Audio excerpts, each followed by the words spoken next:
Hi friends, welcome to my channel. நம்ம சேனலில் இன்றைக்கி மணக்க ஒரு சூப்பரான டேஸ்ட்டில் ரசம் தாங்க எப்படி செய்கிறதுன்னு பார்க்க போகிறோம். ஒரு சிலர் எல்லா குழம்புமே ரொம்பவே டேஸ்ட்டாக செய்திருவாங்க, ஆனால் ரசம் வைக்கிறதுல மட்டும் சொதப்பிடும்.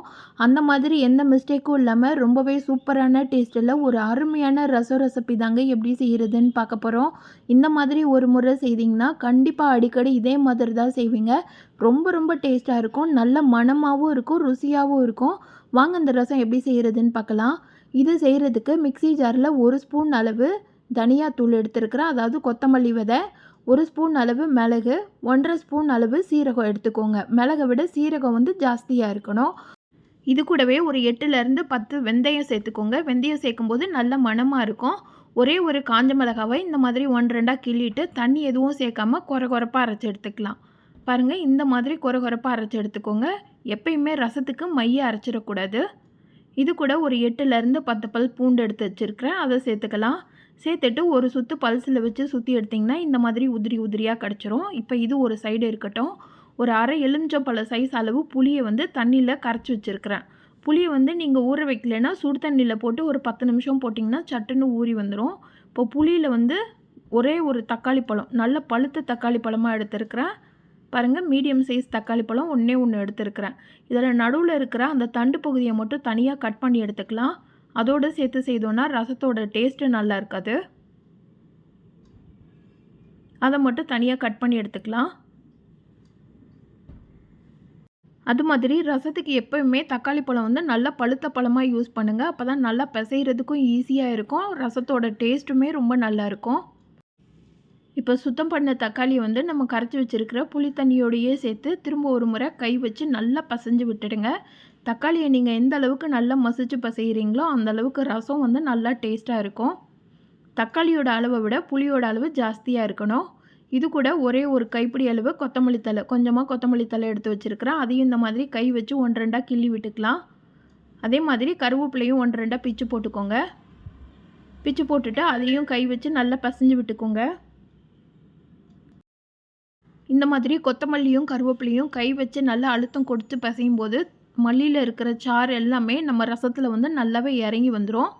இப்போ இது கூட 2 டம்ளர் அளவு தண்ணி சேர்த்துக்கிறேன். ரசத்துக்கு தேவையான அளவு தண்ணி சேர்த்துக்கோங்க. தண்ணி தேவைப்பட்டால் திரும்ப ஒரு முறை நம்ம சேர்த்துக்கலாம். இது இப்போ ஒரு சைடு இருக்கட்டும். இப்போ ரசத்துக்கு தாளிப்பு கொடுக்க ஆரம்பிச்சிடலாம். கடாயை சூடு பண்ணிவிட்டு 2 ஸ்பூன் அளவு எண்ணெய் சேர்த்துக்கலாம். இதில் கொஞ்சமாக கடுகு உளுந்த பருப்பு போட்டு பொரிய விட்டுடுங்க. கடுகு நல்லா பொரிஞ்சு வரட்டும். இது கூட ஒரு கொத்து கருவேப்பிலை சேர்த்துக்கலாம். 2 காஞ்ச மிளகாவை கிள்ளிட்டு சேர்த்துக்கோங்க. நான் ரசம் கொஞ்சம் சுள்ளுன்னு வச்சுருக்கிறேன். உங்களுக்கு காரம் கம்மியாக வேணும்னா நீங்கள் ஒரே ஒரு மிளகாவை மட்டும் சேர்த்துக்கோங்க. இது கூட நம்ம உணுக்கி வச்சுருக்கிற மிளகு பொடியை சேர்த்துக்கலாம். மிளகு பூண்டெல்லாம் உணுக்கி வச்சுருக்கிறோம்ல, அதை சேர்த்துட்டா அந்த எண்ணெயில் ஒரே ஒரு நிமிஷத்துக்கு மட்டும், ஒரு நிமிஷம் கூட இல்லைங்க, ஒரு 30 செகண்ட் மட்டும் லைட்டாக அப்படி பரட்டி விட்டாலே போதும். இது பரட்டும் போது ஃப்ளேம் லோ ஃப்ளேம்லேயே இருக்கட்டும். இது வதங்கிடக்கூடாது. சட்டுன்னு எண்ணெயில் பரட்டி விட்டுட்டு நம்ம கரைச்சி வச்சுருக்கிற புளி தண்ணியை இது கூட சேர்த்துடணும். அந்த மசாலா வதங்கிருச்சுன்னா டேஸ்ட்டு நல்லாவே இருக்காது. அதனால் கண்டிப்பாக அது வதங்கக்கூடாது. எண்ணெயில் லைட்டாக பரட்டி விட்டுட்டு நீங்கள் புளி தண்ணியை சேர்த்துருங்க. இது கூட ஒரு 2 டம்ளர் அளவு தண்ணி சேர்த்துருக்குறேன். பெருங்காயத்தூள் ஒரு 1/4 ஸ்பூன் அளவு மட்டும் பெருங்காயத்தூள் சேர்த்துக்கோங்க. ஒரு அரை ஸ்பூன் அளவு மஞ்சத்தூள் சேர்த்துக்கோங்க. ஒரு 4 பச்சை மிளகாவை இந்த மாதிரி 1-2 கீறி வச்சுருக்கிறேன். இது கீறிட்டு சேர்த்துக்கலாம். சேர்த்துட்டு எல்லாத்தையும் நல்லா கலந்து விட்டுடுங்க. ரசம் எப்பயுமே கொதிச்சு வந்துடக்கூடாது. லைட்டாக நுரைச்சி வந்தாலே போதுமானது. கொதிச்சிருச்சுன்னா ரசம் கடுத்துரும்னு சொல்லுவாங்க. இந்த டேஸ்ட்டும் நல்லா இருக்காது. இந்த மாதிரி சாப்பிடும்போது தான் ரசத்தோட டேஸ்ட்டும் ரொம்பவே நல்லா இருக்கும். அது மாதிரி ரசம் கொதிக்க வைக்கும்போதும் பார்த்திங்கன்னா ரொம்ப லோ ஃப்ளேமில் வச்சு தான் கொதிக்க வைக்கணும். எப்பயுமே ஹை ஃப்ளேமில் வச்சு கொதிக்க வைக்கக்கூடாது. எவ்வளோ நேரம் நீங்கள் ஸ்லோவாக குக் பண்ணுறீங்களோ அந்த அளவுக்கு ரசம் நல்லா டேஸ்ட்டாக இருக்கும். இப்போ லோ ஃப்ளேமில் வச்சு நான் கொதிக்க வச்சுருக்கிறேன். இப்போ பாருங்கள், லைட்டாக நுரை பிடிக்க ஆரம்பிச்சிருக்கு. மேலே லைட்டாக அங்கங்கே நுரை வந்திருக்குல்ல. இந்த டைமில் உப்பு சேர்த்துக்கலாம்.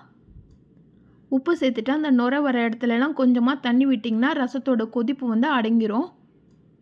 ரசம் கொதிக்கவே கொதிக்காது. அடியில் பார்த்திங்கன்னா நல்லா தளன்னு கொதிக்கும்போது தான் மேலே இந்த மாதிரி நுரை வைக்க ஆரம்பிக்கும். அடியில் இருக்கிற மசாலாலாம் ஓரளவுக்கு கொதிச்சு வந்திருக்கும். மேலே தளன்னு கொதிக்காமல் அடியில் இருக்கிற பகுதி மட்டும் கொதிச்சு வந்தால் போதும். இப்போ நல்லா கலந்து விட்டுட்டு ஒரு கைப்பிடி அளவு கருவேப்பிலையும் கொஞ்சமாக கொத்தமல்லி தலையும் சேர்த்து கலந்து விட்டுட்டு இறக்கிட்டிங்கன்னா சூப்பரான டேஸ்ட்டில் மணக்க மணக்க ரசங்க ரெடி ஆயிடுச்சு. நீங்கள் நான்வெஜ் செய்யும்போதும் சரி, இல்லை வெறுமனே ரசம் வச்சு சாப்பிட்னாலும் இந்த மாதிரி செய்து பாருங்கள். ரொம்பவே சூப்பராக இருக்கும். இந்த ரசம் வைக்கும்போது வீடெல்லாம் அவ்வளவு மணமாக இருக்குங்க. ரொம்ப ரொம்ப டேஸ்ட்டாக இருக்கும். இந்த மாதிரி ஒரு முறை செய்திங்கன்னா அடிக்கடி இதே மாதிரி தான் செய்வீங்க.